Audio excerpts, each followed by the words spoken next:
they were not the kind of families I had seen growing up in the slum. They were different.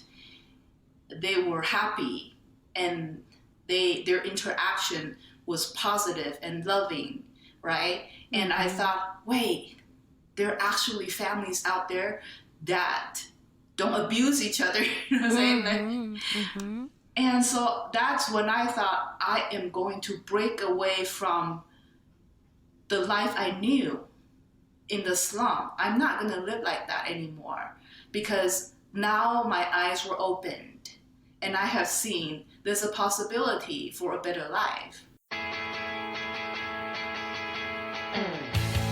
Welcome to And Then Everything Changed, a podcast about the pivotal moments in life and decisions that define us. I'm your host, Ronit Plank.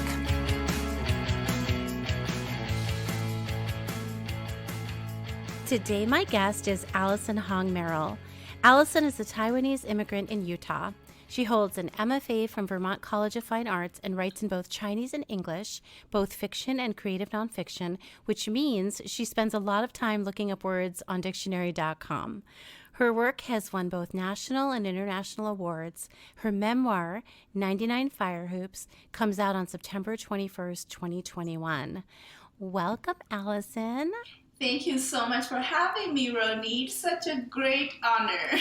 Oh my goodness, the honor is mine. I just love that we have met and that I got to read your book and that you are my guest now. It is so exciting to be able to spend more time with your story. So for people who are not familiar with what your memoir covers, can you talk a little bit about, and then we'll dive into the story itself, can you talk a little bit about what the memoir is about?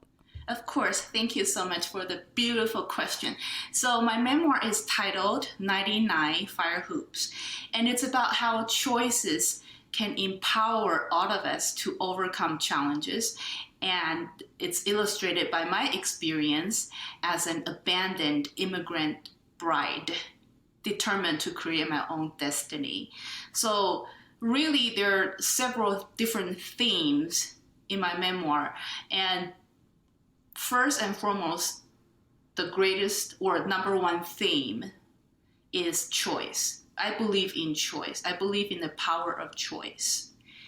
Because, it has been said that your life is a summary of your choices. And my experience is that there are three kinds of choices that we can make for ourselves.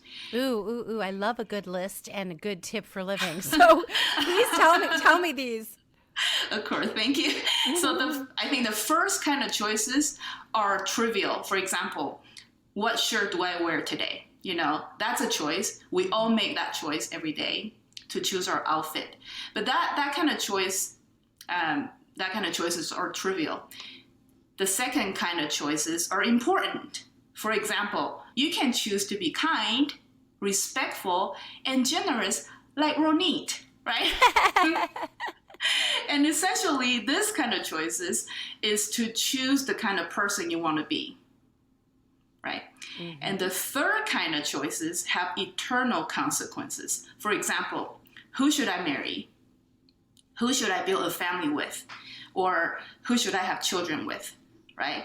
And another example of this kind of choices is to break generational cycle of abuses or addictions. Like, for example, I grew up in a family that had generational cycles of alcoholism and domestic violence. I can choose to break away from that. I don't have to repeat the cycle. So that's a choice I can make for myself. And this is powerful because essentially you're choosing your own path, right? So in my memoir, the protagonist, Allison, she chooses to break the cultural expectation for women to submit to men's will, or for women to wait silently for men to tell them what to do, right? And so this protagonist, Allison, she chooses to break away from cultural conditioning. That kind of choices takes courage and faith. But I feel like if it's the right thing to do, then it's worth doing. Mm-hmm. And Mm-hmm. everyone has the power to choose what works for himself. Mm-hmm. I think it's when you say it this way, it seems so clear and collected and obvious, and also almost as if you've always known this. But I think, it's hard won. This kind of information about how to live is usually Mm-hmm. pretty hard won, Yes. unless maybe you've won the lottery and you had no real difficulty growing up and you just have sort of a natural confidence and faith, which is also beautiful. Yes. When did you come to this understanding that you wanted to break this cycle, or when maybe did you realize you were breaking the cycle? That's such a meaningful question. Thank you so much for asking, Ronit. Mm. So I think it went back to when I was 15. I was 15 years old, and I grew up in a slum, in a fishing village in Taiwan. And it's not only my family that had generational cycles of abuse and substance abuse and domestic violence. It wasn't just my family, it's my entire neighborhood, Mm-hmm. all the neighbors, and we had brothels Mm-hmm.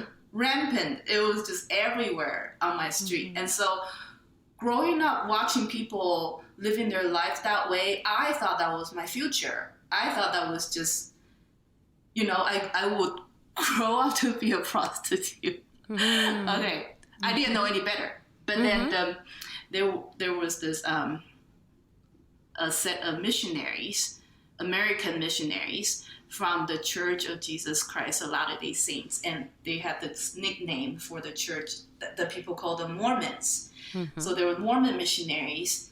They came to our family home and started to share the gospel message with my family and invited us to the church, to their meeting house.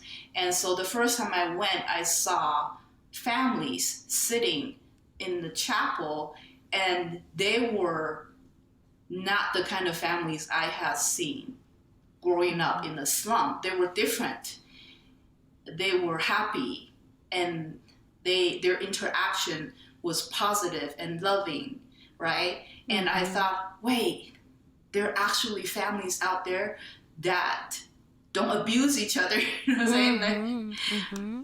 And so that's when I thought, I am going to break away from the life I knew in the slum. I'm not going to live like that anymore, because now my eyes were opened and I have seen there's a possibility for a better life.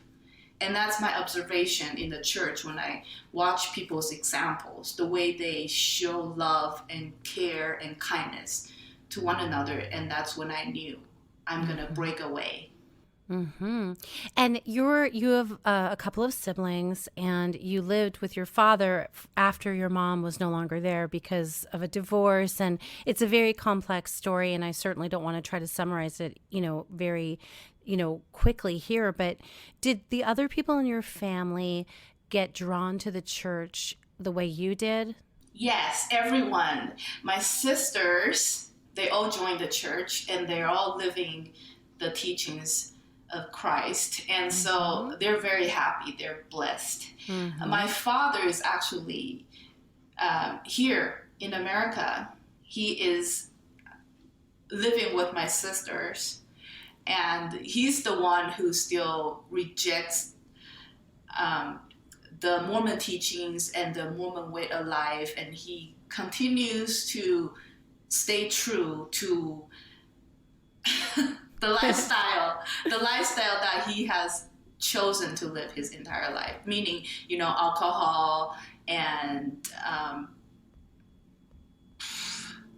having a lot of girlfriends, but that's the way, that's his choice. And I have learned to respect him and his choice, because I would love people to respect my choice too. Right. And so right. Well, that must be challenging, though, for your sister to have him there. Exactly. And so my sister is a saint. Right, exactly. Wow, really a saint. So in your memoir, and it's still so hard for me to wrap my head around, although I guess people grow up in all kinds of ways, and it's kind of silly for me not to understand this, but you write so clearly about your early life and your very fraught relationship with your mother. Your book covers so many different things, and there's a large portion of it that takes place in the States and with your new husband, and then how you find your way after that. But your early life in Taiwan and this pivotal relationship with your mom shapes so much of your thinking that you then break away from. And so the relationship with your mom is one I'm really interested in talking about. And one of the things that she seemed to say to you over and over again, which you talk about in your book, is basically just, I forgot the exact terminology, maybe you can chime in, but how worthless you are and how bad you were as a kid and how much she didn't want you, basically. That's kind of what she was feeding you the whole time. Right. Can you talk a little bit about that? Yes, of course.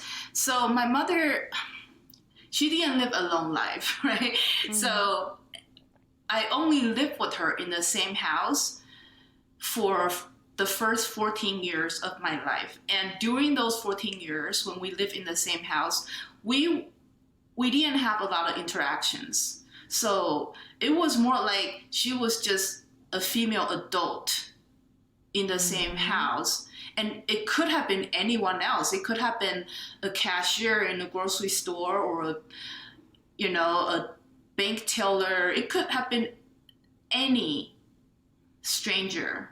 So to me, she that's the kind of relationship we had. And she and my father did not have a happy marriage. They fought all the time. And every time they had a fight, and my mother was so angry, she would blame me for her misery, because she would say, well, if it had not been you, if you had not been born, I wouldn't have to stay in this marriage, right? Suffering like this.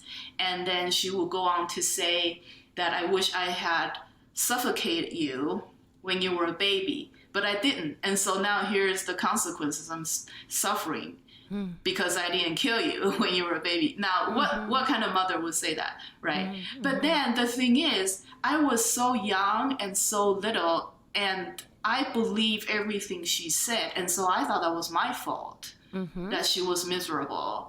And Ronit, in your book, you mentioned the same kind of desire and yearning for family connections. You yearned for your mother when she was gone. Yeah. And you wanted her to come back, and you, in a way, you felt like it was your fault that you were not able to keep her, to make her stay, right? And so you were a little girl, but you assumed that responsibility, and you thought it was all because of you. Maybe you were not good enough, or and that affected your self-esteem. I'm assuming in a way that you just feel like, oh, I'm just not good. Definitely. You sort of internalize it without realizing it. Yeah. And it becomes so much part of you. And did you feel the same? Yes, I feel rotten, right? Because other kids, their mothers wouldn't say that to them. And so they must have been good kids. And so what's wrong with me? What did I do wrong that my mother would wanted to kill me? She would always say she regretted not having killed me.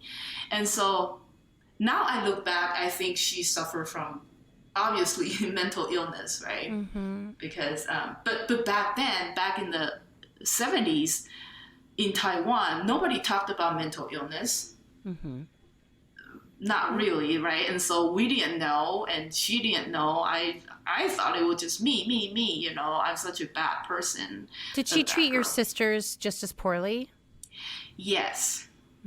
Yes. So where did you get your father, when you depict him in the book, it's really, to me, it's something I want to point out, because I never get the sense, and this is a mark of really good memoirs too, I don't ever get a sense of you wallowing in this story. You talk about it matter-of-factly, and I sort of just shook my head so many times, especially in the early years of your life that you write about. How did you do this? And, how could you withstand all of these negative things and these dangerous and violent things that were happening to you? And the way you write about it, it sort of seems like you you just kind of kept going forward. You kept going ahead, and you question it and you look at it in the writing. This is what I was listening to. This is what she told me, but you don't really woe is me at all, right? And so I'm wondering if it was painful for you. I have a two-part question. Was it painful for you to write, or was it matter of fact for you? And secondly, where did you get, before you got connected with the church, where did you get that little grain or glimmer of feeling that maybe you weren't the worst person? And I wonder if it was maybe those extended family, those people that you got to see. So those two questions, long question ramp up. Yes. So thank you so much for asking all these wonderful questions, Ronit. You're so amazing. So Allison, I always like, when I see you, when we talk on social media, I'm always like, if I say something, then she's going to say something even nicer. And I feel like I'm basically like baiting you to say something nice to me, because you're always so sweet. No, we're in the kindness competition and see who can be the kindest. But I learned it from you. You're always so wonderful. Just, oh my God, it's so nice to everyone. So, when you're writing a memoir, so I'm now 48 years old. Me too. I know, we're like twins, yeah. Yes.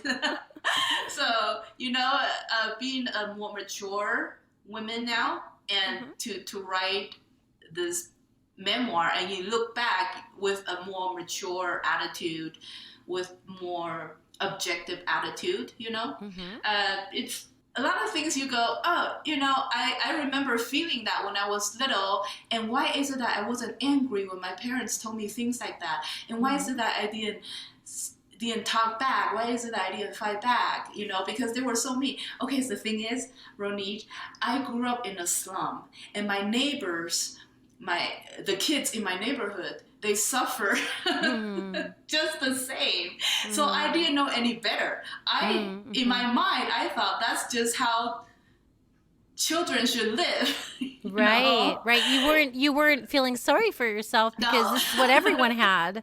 Yes, and so my neighbors, the kids in the neighborhood, the parents will beat them up, and they will howl, they will wail, and they would just scream for help, and we could all hear, right? Yeah. And so I'm like, you would just shrug. You shrug your shoulder and say, oh, okay, somebody's getting beat up. So you're saying you actually were sort of plucky that way. You just kind of kept motoring on. Yeah, because I didn't know any better. Right. And then I remember the first time I watched an American TV show. I watched the Cosby Show, with Bill Cosby. Yeah. So in the show, he was a wonderful father, right? Yeah. And the family was a model family. Both parents were highly educated, and they had successful career. The father is a doctor, the mother is a lawyer, and the kids are just kids, They make mistakes, but in the end, you could just feel the love that the parents have for the kids and the kids have for their parents. And I watched that. I could not believe. I'm like, oh, that's just a TV show. That's not real. That's not real. Until I went to the Mormon church, right? And I saw the families sitting in the chapel. They were Chinese. Those were Chinese families. They were not an American family in an American TV show. No, they were real Chinese families. And I thought, what? Really? You mean Chinese people can live like Americans too? Right. And so that's when I thought, hey, maybe I can live that way. Maybe if I choose to live that kind of life, I can have that kind of life. I don't have to repeat my parents' misery. And you have 3 children and a grandchild now. And yes. And I just wonder, as a mom, when you were writing this book, when you were going through these memories and getting things down, were you ever overtaken by any kind of emotion about the way you had to live when you were young? Yes, definitely. I remember so many horrible horrible events in my childhood, what my parents did, right? But now those horrible events and memories become empowering to me because I use them as a reminder to not do the same to my children. And I can give you some examples. One of them was when I was a kid when I was a kindergartner, my mother was supposed to go to school to pick me up when school was out. She never did. So I waited for her. So my school campus it was like a castle in a way that there was this moat, like a river that surround the entire campus. So there were four bridges in front of the gates. So there were 4 gates: the front gate, back gate, and the side gates, right? And so my mother told me to wait on the bridge at the front gate, and I waited for her. She didn't come. I waited for her, and the sun went down, and the mosquitoes came out, and I was eaten alive.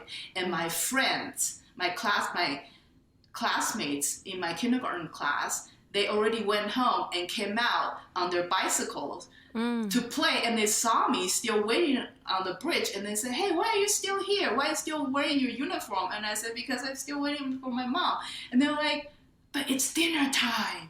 And I'm like, "I know." Right? So from that experience, I have learned when I became a young mother, I decided I would never, ever make my children wait until the sun went down and the mosquitoes came out. So I was always very motivated to be the first one, the first car in the pickup line. And so my kids, when the bell rang and they ran out of the school gate, they would see me. I'm the first one in line. Right. So I actually did that for years. And another thing I remember learning from my parents' mistake was that my father would make a promise to us. Like, for example, he would promise to take me hiking with him, right? And he would say something like, "Oh, I'll take you hiking on Saturday morning." And then Saturday morning came, he wasn't preparing to go hiking. And so I would ask him, I said, "Dad, when are we going hiking?" And he's like, "Oh, I can't go today. I'll take you another day." Right? And he will always say this, "Another day, another day, another day." And so pretty quickly, I learned to hate that term. Whenever people say another day, I knew that means never. That means they will never do it.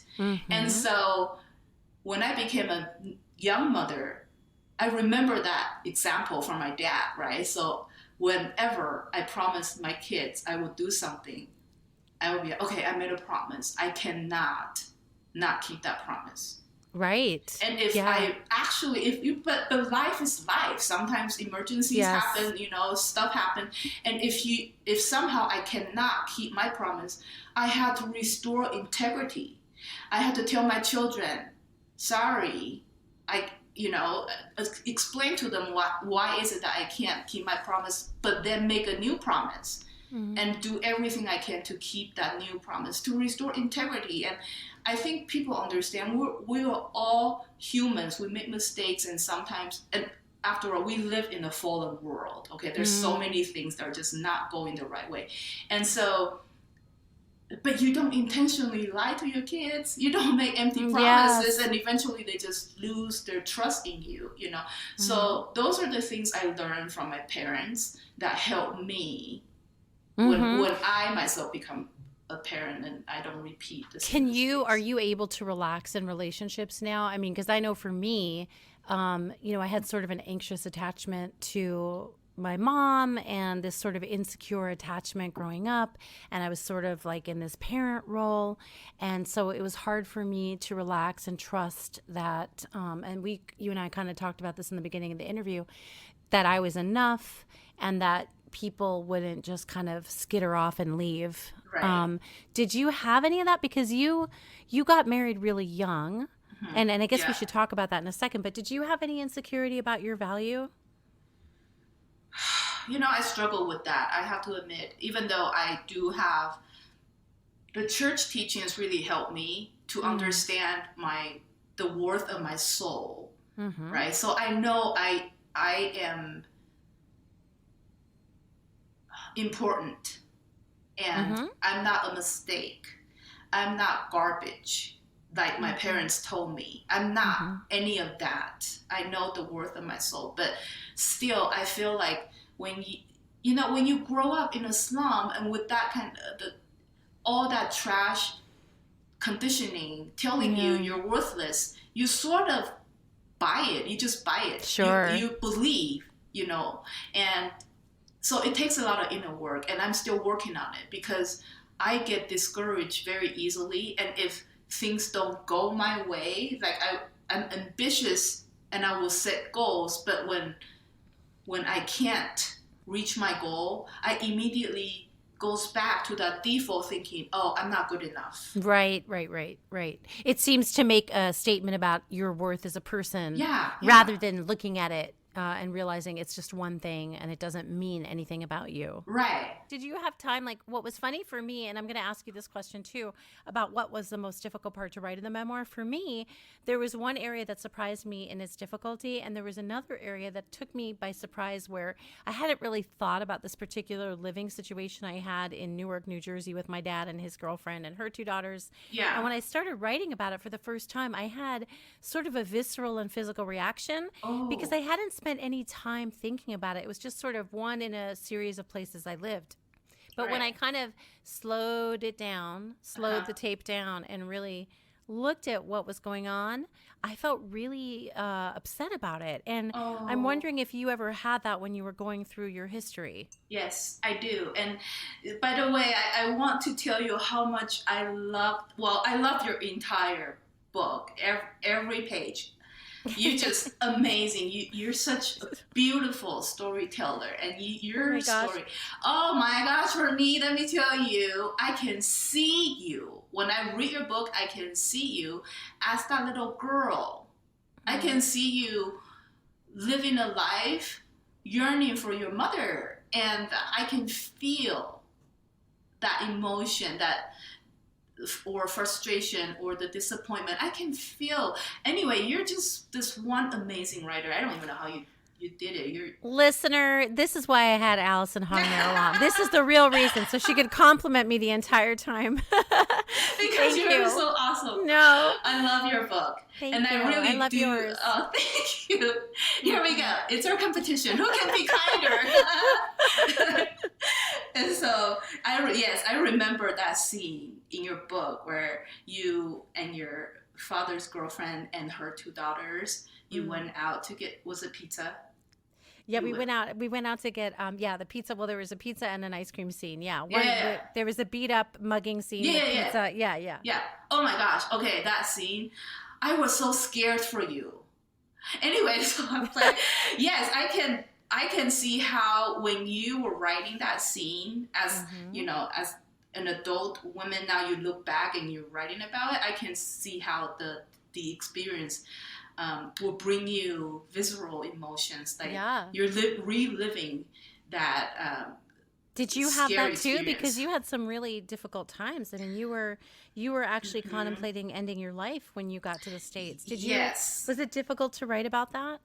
That part is hard to write, but not as hard as the part when I write about my mother's funeral. My mother was cremated, and that scene. Well, I know some readers might not have read that part, but there was a part in my book where the protagonist, Allison, she goes to her mother's funeral, right? But she flies back to Taiwan for the funeral. She barely arrived in Taiwan, and then she goes to the funeral. So she's still jet lagged, right? Yeah. And so basically she's like, everything was hazy. Yeah. In her mind, it's like, falling asleep because, she's still adjusting to the time in Taiwan. So when I went through that experience, I was sort of in and out of, this exhaustion. But as I as I was writing about that scene, the cremation scene, details came back to me, and I remembered that feeling of loss and grief. I think that was when I started to grieve my mother's passing. That was like 30 years later. Oh, not that long. How many years? My math is bad. She passed away in 97. Oh, I can't do math. I stopped doing math a couple of years ago. I just decided not to do it. Okay, so I think 20 years. Okay, so 20 years after her passing, I finally started to feel the grief, the loss, and that's when I understood, you know what? I've always loved her. Mm-hmm. Why is it that I didn't tell her I loved her when she was still alive? Mm-hmm. You know, and now it's too late. Mm. But then that's when I really... Ronit, is it too late to regret? You suddenly have this regret that, why wasn't I a better daughter? Why wasn't I kinder to her? I mean, I'm trying to be kind to everyone, but why is it that I was never kind to my own mother? But I mean, how do you see? For me, I think, wait a minute though, your mom treated you terribly. Yeah. And any love that you had, even if you did in your core lover, how do you express that to someone who's constantly beating you up? I mean, emotionally and even physically. Right. So as a child, obviously, I was reacting. I was just reacting to her action, right? So if she was mean to me, I was going to react mean back. You know, mean means I will never tell her I love her. Of course, at the time, I did not feel love for her. You know, I was resentful. Anyway, but now I'm a mother, and I know how you can never be the perfect mother. Because mothers are human beings who make mistakes too. They're just doing their best. And so now I think my mother probably did her best too. That's all I can assume.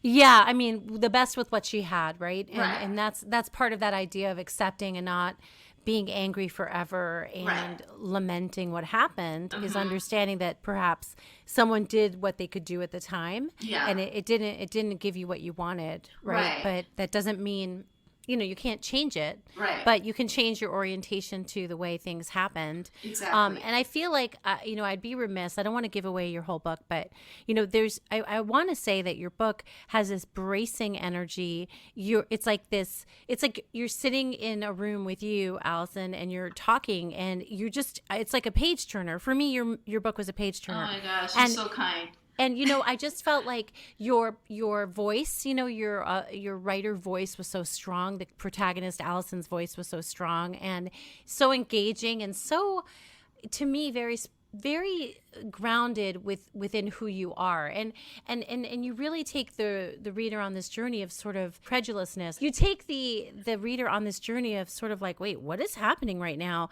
And I don't want you to have to give away the whole book, because I do want people to read it and be curious about it. But the basic line of your book that is really the hook is the idea that you got married and you came to the States, and then your new husband in your new country basically like just didn't even come through, and then he left you. Right. So can you share a little bit about that in the way that you want to share? Of course, thank you. The protagonist, Allison, meets a Mormon missionary in Taiwan, and this Mormon missionary's name is Cameron, right? And so she has a crush on Cameron, but the missionaries have certain rules they need to abide by, and one of them is that they cannot have a romantic relationship during their service as missionaries. So, and Allison knows about the rules, so she doesn't approach Cameron and say, "Oh, I like you," and that's date, you know. She doesn't, because she understands the rule, and Cameron, he keeps the rules too. That one rule he keeps. And so, but then after Cameron's service, he proposed, yes. He goes to Taiwan to marry Allison, right? So Allison is like, oh, I already love him for all these years, and now it's my dream comes true. And, you know, so she goes to Texas to be with Cameron. And so they're married, and live in Texas. And now here's the thing, Allison doesn't really speak English. I mean, she understands school English, like, hi, how are you? I'm good, thank you. There are a lot of stores in the city, like, Yeah. how's that gonna help you in real life? And so she comes, and plus she has this really horrible accent, like this Chinese accent or Asian accent. She cannot distinguish L and R. So she can't even say her own name, Allison. She will say something like, hi, my name is Allison. Or, okay, Ronit, I can't even go back to that accent anymore. I don't know how I said it back then. Anyway, she is helpless when it comes to speaking or communicating with people in America. So she depends heavily Cameron's help, because Cameron served his mission in Taiwan. He's fluent in Chinese, so he will be her mouthpiece, her interpreter. So he speaks for her. In a way, she is voiceless. Yeah, her voice is silent because of, at first it was accidental, and then later on becomes intentional, that Cameron will try to silence her, right? So, and also Allison doesn't have family in America. She doesn't really have friends. So Cameron is her entire world. And then 16 months after they get married, Cameron abandons her in Texas. And so now, and he takes all the money away too, right? Oh, So yes, all the money she got from her family. right. Like this amazing amount of money that was saved for her. Yeah.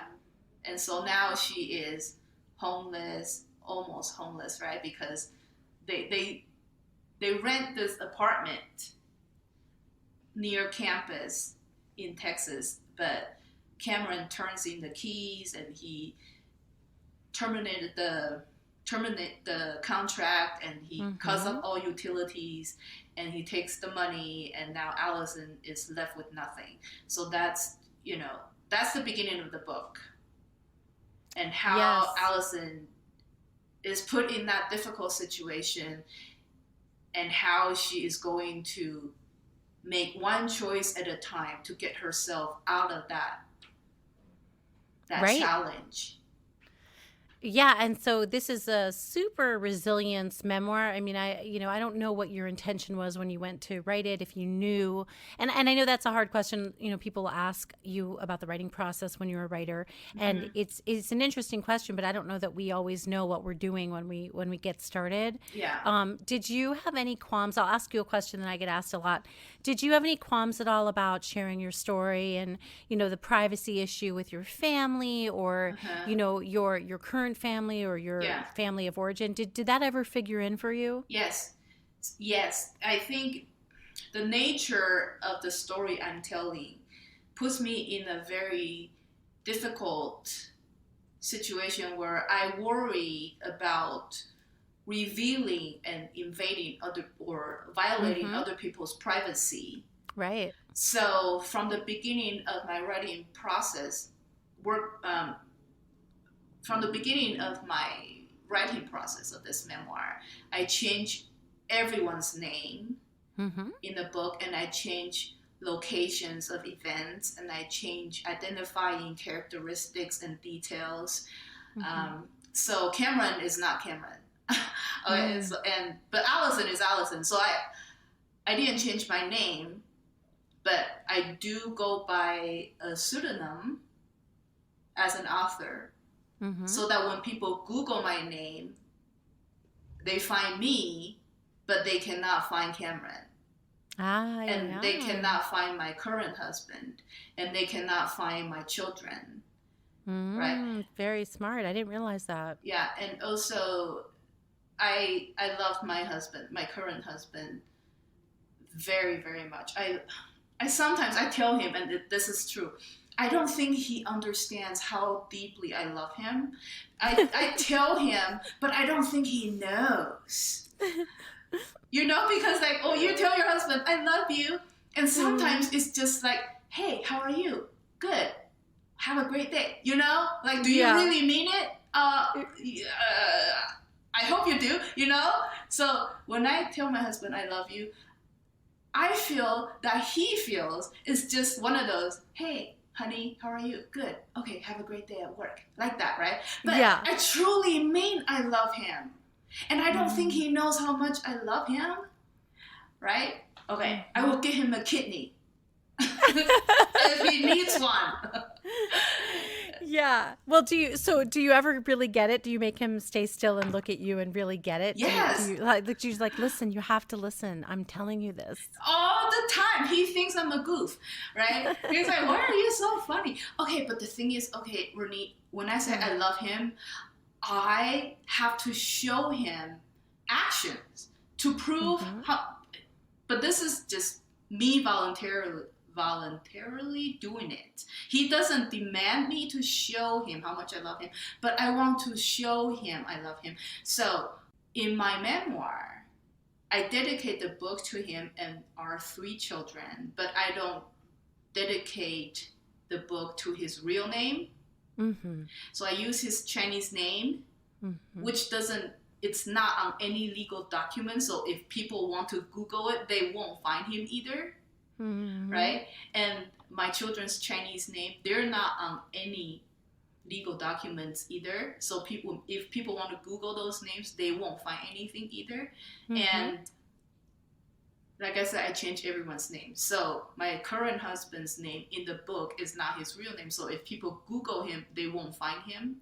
So I really do the work to protect everyone's privacy because I feel like I owe them.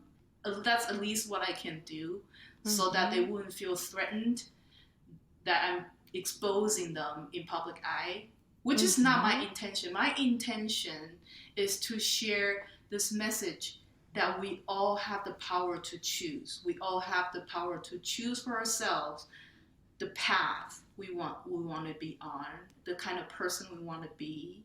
And like Ronit, I believe you have made so many wonderful choices in your life to help you become the person you are today.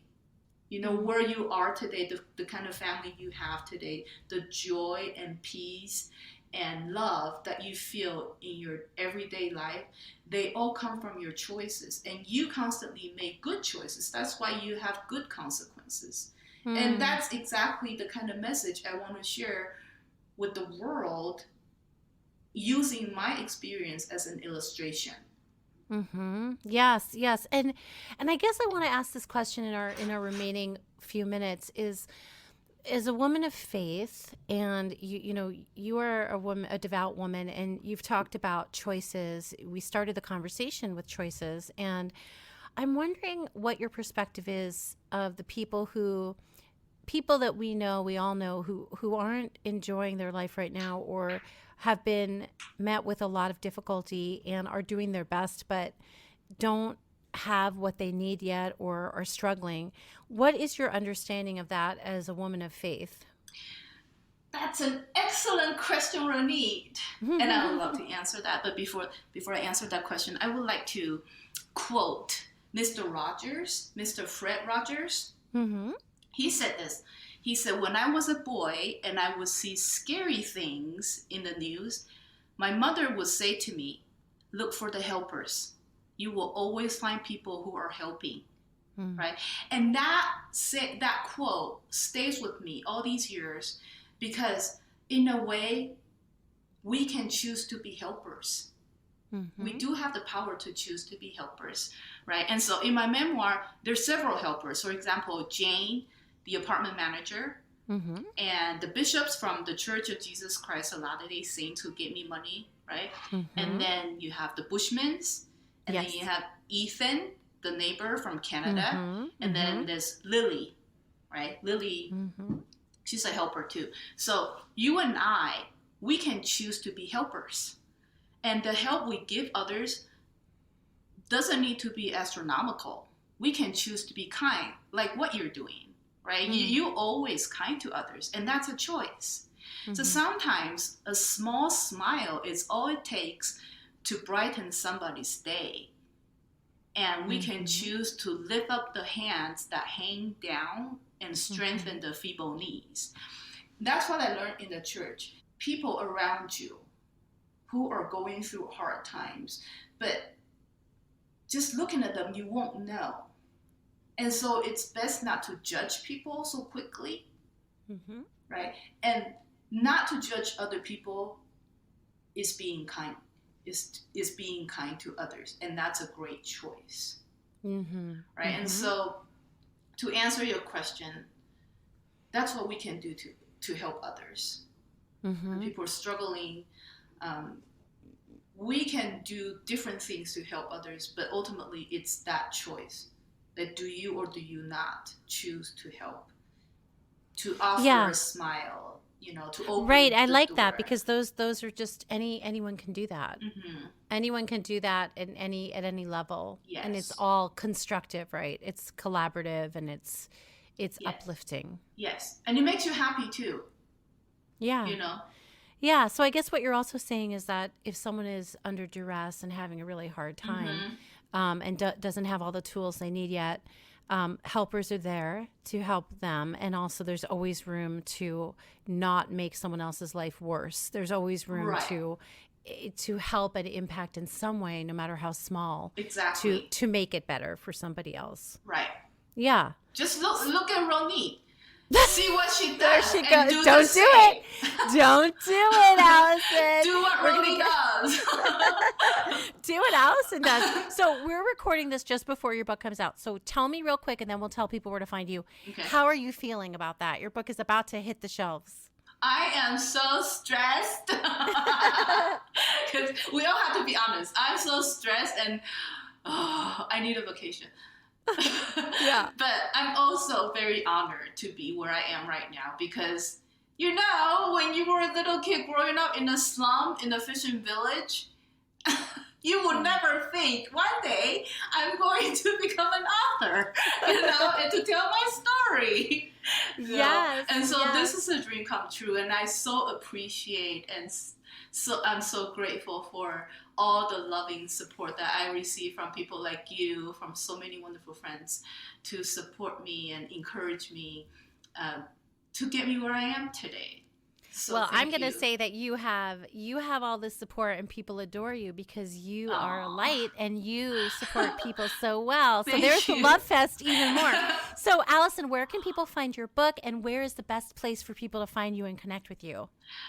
Thank you so much for asking that question. So the best way to find me and to learn more about my book is to visit my website. That is my name, AllisonHongMerrill.com. And there will be all the information that you will need on my website, and sign up for my email, please, so we can stay friends. Yes, and you do a beautiful newsletter too. Your stuff is so graphically pleasing, so beautiful. So okay, good. I complimented you without you having to give me one back. Really, thank you so much. You're Allison, the best. Allison, thank you so much for coming into my life and for being my guest. And I'm so excited for people to find your book. Thank you so much, Ronit. Such a great honor to, first of all, have your friendship and to be on your show. I really do appreciate you for the beautiful person you are. You're just really, truly gorgeous inside and out. I don't know how you do it. I want to be Ronit when I grow up. All right. Okay. Allison wins. Allison wins. Yeah.